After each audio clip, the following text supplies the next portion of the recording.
Alright, so got another satellite receiver. Let's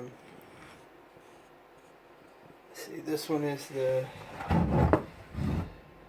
PowerView D9834. So pretty much what happens is I get some of these that are working. They work fine, but people are just trying to get rid of them. So I get them from them for pretty cheap, and then I usually end up reselling them for the price that they go for generally. But what I always do is open them up, take a look at the inside, and make sure everything's legit. And 90% of the time, because this one doesn't have. Usually, some of them have a date right there, but this one doesn't. So when we get inside, we'll see the date on the power supply. So generally, I recap the power supply, and then I actually had one of these recently that I recap power supply and then put it together, plugged it in, and the video was really rough. It's like a lot of waviness. This one is just a RCA out, or the RF out right there. So got in there, and pretty much there's a crap ton of caps on the main board. So I was like, well, let me just recap it. So I pretty much replaced all of the main board caps, and you can see there's quite a few of those. But I replaced them all. Granted, some of them have absolutely nothing to do with your video. So our video's right here. So I probably could have got away with just doing this area, maybe these right here. But I said, if I'm selling it, let me just go ahead and replace them all. So that way I don't have to worry about it dying on somebody later. So, but it fixed it. So if you're having some, oh crap, dropped a screw. If you're having some video issues with your receiver, you can get in that main board and replace those caps on there as well. At the time, I didn't have my ESR meter, equivalent series resistance meter, which is what you can use to test the capacitors in circuit and find any that may be bad. So you'll see the one I got here in a minute. It's a Anatek Blue ESR meter. It's the one Bob, I can't remember his name, Bob something, had designed it. You'll see the old black ones on a lot of people's channels. And then this is the newer version, the blue one. $80 as a kit, or $95 assembled. I got the kit one, and didn't work at first. And I was like, oh crap, must have got a bad something, in the kit, a bad part in the kit or something. So I'm troubleshooting it, and go to switch a transistor out with another one. And then I noticed a separate transistor that I wasn't quite looking at. Yeah, I installed it backwards. So, and I was paying careful attention the whole time. I don't know. It happens though. So, and I even went back and checked over the board and could have swore everything was right, but yeah, it wasn't. So, luckily, didn't mess anything else up. Just flipped the transistor. Everything was good to go. So, got lucky on that one, I guess, right? So no matter how much you do this and how long you've been doing it, you can always bite yourself. Got to pay careful attention. Alright, so got these little tabs right here. Lift them up. And this one, I think, oh, no, maybe not. Let's see. These tabs don't look very well secured, so I'm thinking this might have been done already, but we're going to take it out anyway. Take a look, see, check if it's been done, check that person's work. Alright, so here's our power supply.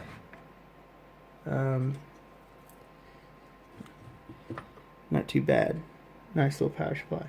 So this one is from 2003. So the way I tell if it's been done is looking at all the glue down in there and see if any of that's disturbed, and none of it is. Get it closer real quick. Yeah, none of it's disturbed. Now, the big difference between this one and the older model right here, same brand.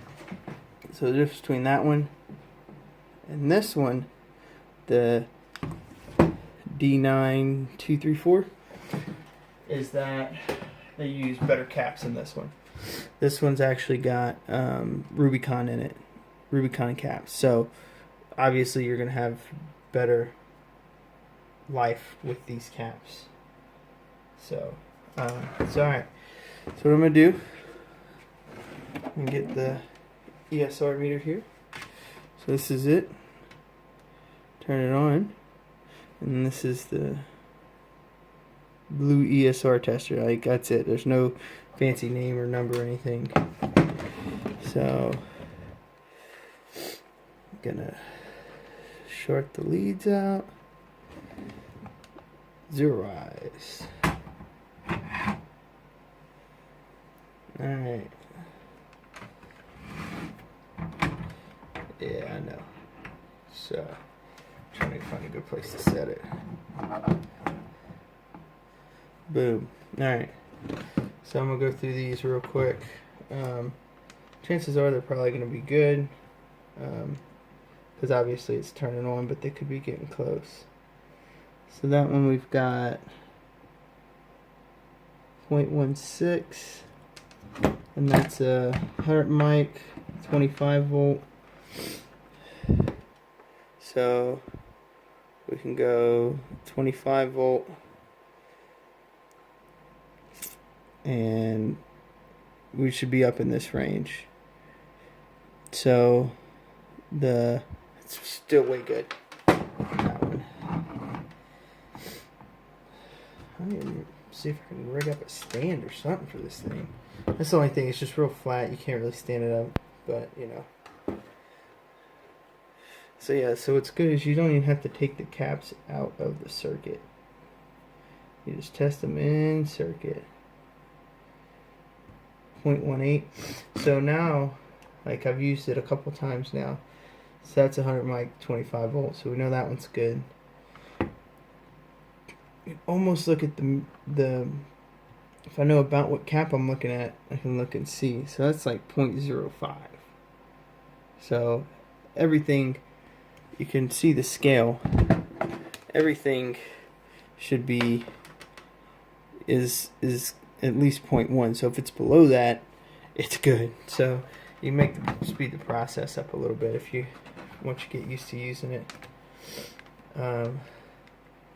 So this may kind of defeat my theory of just replacing these caps to make sure that this isn't going to break on somebody in the future.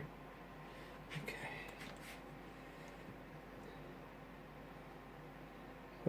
0.03. Here's another one. 0.06.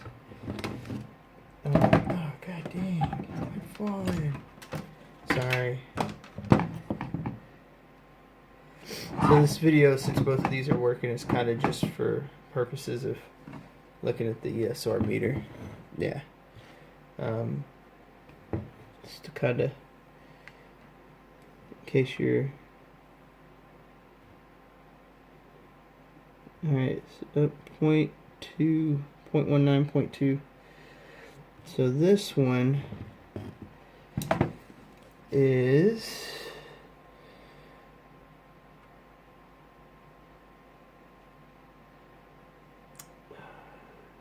think it's a.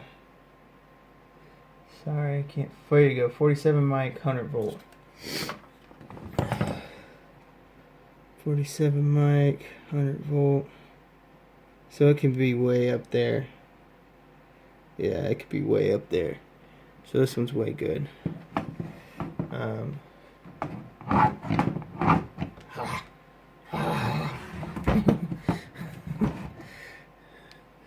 I don't. That's probably not gonna work either. But we'll just leave it right there. All right. So we'll check a couple more. But yeah. So this is kind of proving that me replacing the caps is not necessarily warranted all the time. So, but like I said, as a person, it makes me feel better to do that, to replace these caps, because I'm selling this stuff. You know, if I wasn't selling it, if it was just for personal use, I wouldn't be replacing them, obviously. But this is not cool. I've got to find another way to hold this meter up, huh? This is lame. Okay. Take a breath. There we go. And you can't see it. Well, that's awesome. Trust me. Alright, check that one. I was going to check this one specifically, but alright. And then this one. Yeah, so these are actually really, really good. So now I'm going to check the Big Daddy. 0.27 ohms. So their main filter cap is 150 mic at 450 volts. So yeah, way good. So unless you're checking a high farad, then, or I'm sorry, I guess technically be a low farad, then nope, high farad. God, not mathing good today. Then you can say that it needs to be pretty much, if it's not over 1, then you're good. So, but all those were good. So, yeah, chances are the reason, because, you know, a satellite receiver, what you think about is a lot of people leave them running. They just run. They're always on. So chances are this one, even though it's from 2003, it's over 10 years old, but they just probably didn't get ran that much. You know, it was turned off and maybe sat in a closet for a few years or something. So, and then again, their Rubicon, that's the other perk. Use good caps and you'll get good results. So guess what?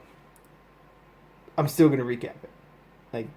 But it only cost me about, probably about $6 or so to recap it.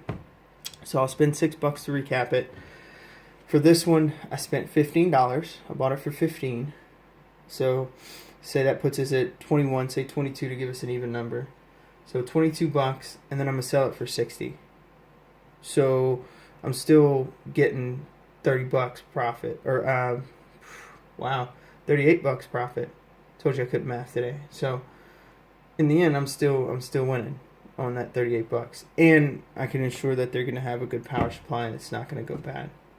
So the other caps, as far as the video going out on that other one I was telling you about, I'm not overly concerned about that one, just because it doesn't. I've only had that one do that. But I check them now. So what I'll do is I'll get this power supply good to go. I'll get some video on it, and if it's bad, I'll do another video, a second video of checking these caps, and then I'll actually be curious to see which ones failed. So, all right. So we're gonna do this other one. I'm gonna do 2 in this video. Pop this other one open just so we can kind of do a little comparison. All right. So this one, let's see. This one is this one's a D9234. This one does not have a year on the back either, so we'll get it off of the power supply when we get in there. So, but yeah, if your Anateks are as on the same level as mine, then you know it's you. I just can't knowingly sell something to somebody that could go bad in the next month. You know, you can't anticipate every fail, obviously, but you can anticipate some, and give your customer a good product, and make sure that they're not gonna get crap from you. And I mean, if you give them crap, then I mean, I guess that's your prerogative, and they just won't come back. You know, you just won't see them again if you give them crap. So, now some people would say, well, I want to run that route. I want to roll those dice and not get a replace them just to replace them, right? But what they're going to do is they're going to offer a repair at a certain cost, you know, a reduced cost maybe, or whatever, or free, and within a 90-day window. So like a warranty, I guess, right? Guess I could have just said offer a warranty, huh? But for me, the way my system works, I guess, is it's easier for me to replace them and then deal with the warranty. I think, personally, if I was buying something, I would rather hear them just say, oh no, it's going to work, and you know, you don't have to worry about it. But if something breaks, you know, I still let them know they can come and let me know, and I can get it fixed for them. So, but I try to just give people the confidence that, hey, it's already good, you don't have to worry about it. But if something random does happen, by all means, let me know. But hey, everybody's different, right? Alright.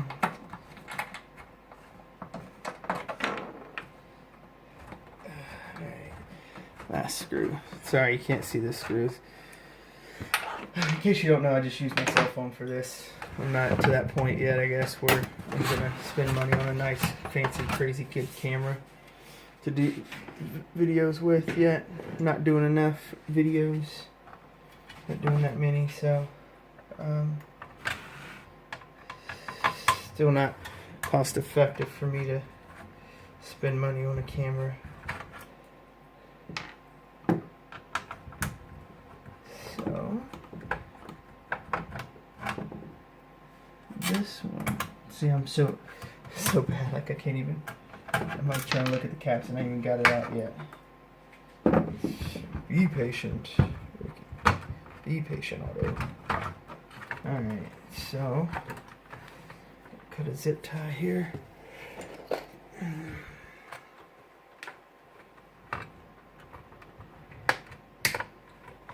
Without cutting wires. Okay? That's the important thing. Don't cut the wires. Don't cut the wires.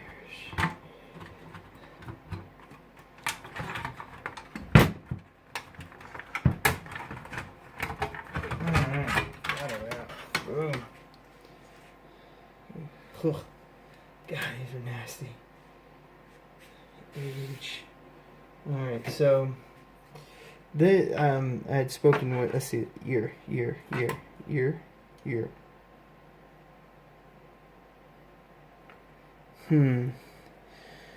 This one is a little different. Usually, that number right there, the beginning of it, has the date in it, the year. So this is probably a 2012? No, can't be a 2012. I really don't know. Alright, hold on. Let me get one off the chip. Or a chip here.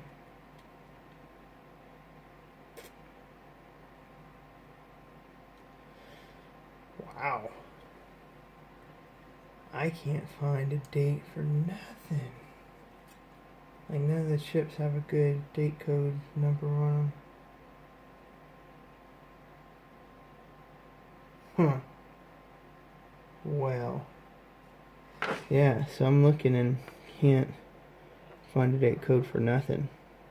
So this one has not been messed with. There's other people that I've talked to that replace things.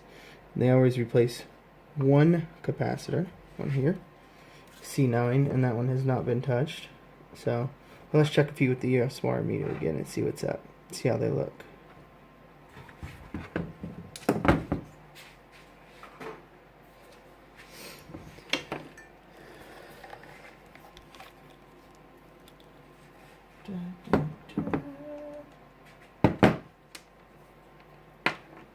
So pretty much every time you turn this little guy on, short your leads, and it's always the same.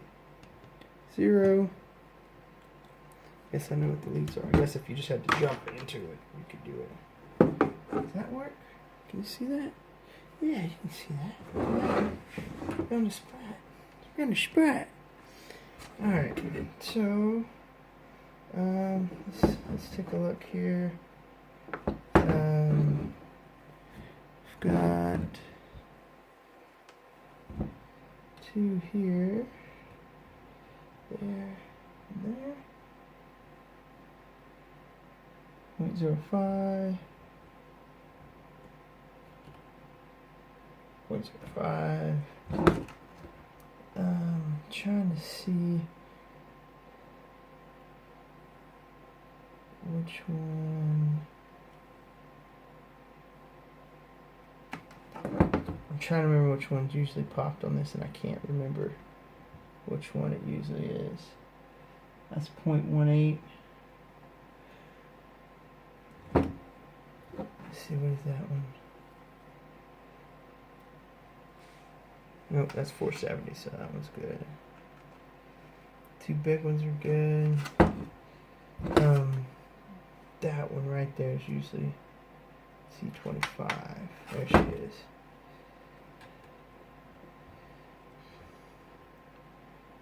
.2. So that one's getting there. 0.2. Let's see. I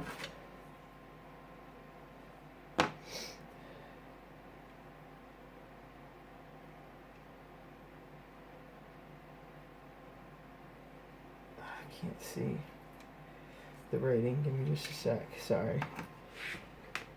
470 35 volt. Nope, that one can be over 1. So they're just get the meter out, and all of a sudden you're seeing that maybe your work was unnecessary. But hey, I'm not gonna explain that whole theory again, right? Y'all get it. Alright, ooh, found one. Alright, can you see that? Alright, so 2.5. 2.5. Let's see what we got. Let's see what it is. Oh, God, he was doing so good and he fell.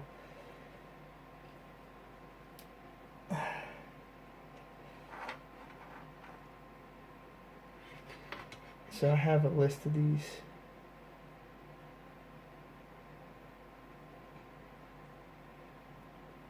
.220 at 25 volt. So 220 would be this line. 25 volt. Boom. 1. So 25 volt. 220 microfarad. That's the 25 volt mark. Should be 1. So I'm getting 2.5 on that one. So boom, right there. That's no good. So pretty much at that point, I'm going to replace them all. Once again, $6.80 to recap, and because I've found this too, this chip right here. That's your switching for your whole circuit for your power supply. So this chip right here is actually switching your driver FETs on and off to get your voltages. So when I first started with these, I had one, I changed all caps, it was still bad, and then I found that this chip was switching at a super low frequency. It's supposed to be around 60 kilohertz, and it was at like 1 kilohertz. So I'm hoping I get another one of those.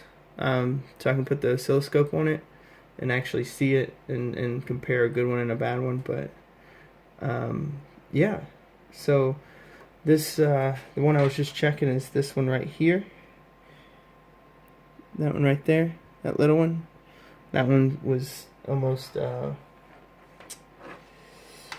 ohms higher than it should have been. So I'm gonna check a couple more real quick, and then I'll stop going on and on and on and on.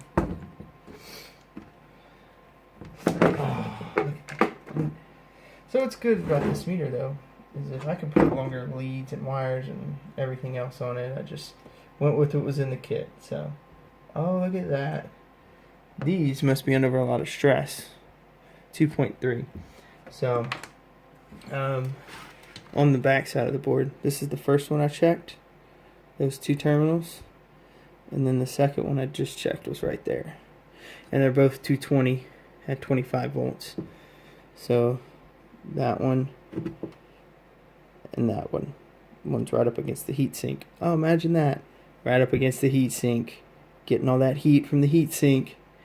They're going to dry out quicker. So yeah, that's it. Like I said, these work. So I'm not going to really do the whole thing of repair them on video.